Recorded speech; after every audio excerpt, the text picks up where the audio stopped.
Serikali ya Kenya Kwanza itatuonyesha sarakasi kwa mara nyingine. Tumeona wako na fedha nyingi, wanapepa na mangunia, fedha nyingi ya kukomboa mandeke, fedha nyingi ya kupatia wajumbe ndio waende kufanyia kina mama wetu na wanarika wetu mchango. Ati they are empowering them. Tunajua hii ni ile fedha yetu imeimbiwa kwa wingi, ndio inachukuliwa kidogo, ndio iende kupewa wananchi. Na tunajua hii ni siasa ya mwaka na 27. Niwaambia kwamba hakuna nchi duniani ishawahi endezwa na hayo mambo. Maoni yangu ni kwamba ni muombe rais wetu akomeshe hayo mambo. Because tumerudi ile maneno ya YK 1992. Kuharibu uchumi wa Kenya. Kwa sababu lazima tuchukue fedha hapa, twende tu bribe wananchi, ndio tuonekane sisi ni wazuri, na ndio tuonekane sisi tunafanya kazi.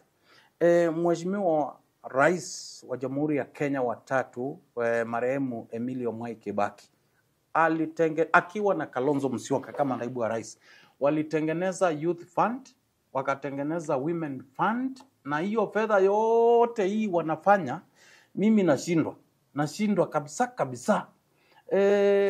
Kila eneo bunge katika taifa letu wakitaka youth empowerment, women empowerment, wataenda kumtafuta rais, wamtafute naibu wa rais, ndio waende wafanyiwe maharambe, na wao wabebe wajumbe na wawapatie fedha ya kuja kuchanga. Nafikiri we are destroying our economy. Tunaharibu uchumi wetu kama taifa. Tuangalie, tufanye jambo lingine. These are policy makers.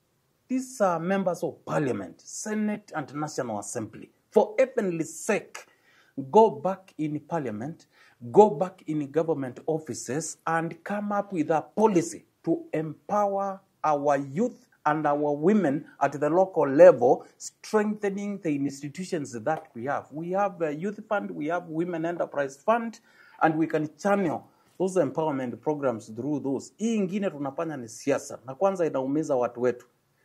Ni muombe naibu wa rais na ni profesa wa law, tafadhali, wakati unaambiwa watu wanaletwa pamoja hizi vikundi, hao watu wanakudanganya sana.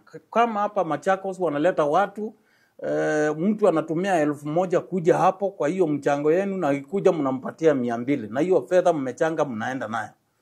Tafadhali, tuangalie, tuache kutesa wa Kenya.